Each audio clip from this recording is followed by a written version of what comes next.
मन को परिवर्तन करते रहो, मन को ज्ञान में लगाओ और ज्ञान सुनते सुनते योग लगाओ, क्योंकि डायरेक्ट योग लगेगा नहीं, क्योंकि योग करने बैठोगे तो आपको संकल्प विकल्प आते रहेंगे, कहीं ना कहीं पुरानी यादें या कुछ भी टेंशन वाली यादें आती रहेगी। इसलिए ज्ञान सुनते सुनते योग लगाओ।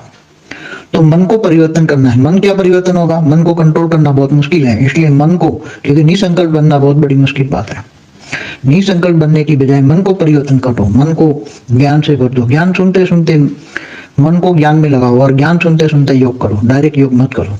और जब मन में ज्ञान आ जाएगा तो बुद्धि से वैराग आएगा, बुद्धि से वैराग आएगा तो हर की चीजों से वैराग आएगा, तो बुद्धि बेहद में जाएगी और वो बेहद की प्राप्ति का अनुभव करोगे। और बेहद की जब प्राप्ति होगी तो बेहद का भाग्य भी बनेगा, बेहद का अविनाशी भाग्य बनेगा।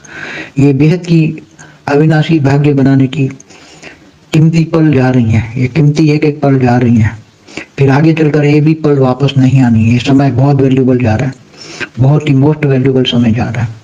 जब सारी दुनिया नेगेटिविटी में फंसी है तब तुम स्व परिवर्तन अपने ज्ञान और योग बल से कर सकते हो। और स्व परिवर्तन का पुरुषार्थ माने ज्ञान, सबसे पहला सब्जेक्ट ज्ञान।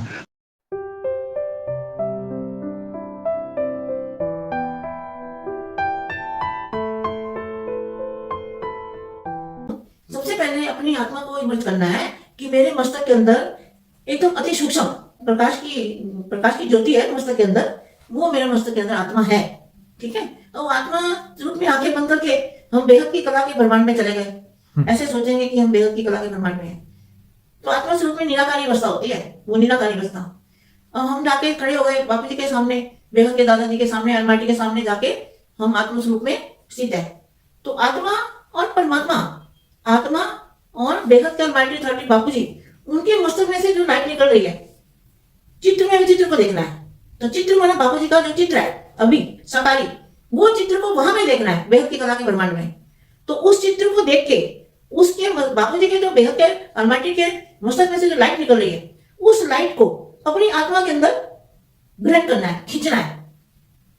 जो वो बापू जी की पावर, बेहद के अलमाटी की पावर, अलमाटी की पर प्रकाश जो उनके मस्तक से निकल रहा है, वो प्रकाश हमारी आत्मा के अंदर जाएगा, हमारी आत्मा उसको खींचेगी, आत्मा परमात्मा का कनेक्शन जुड़ेगा।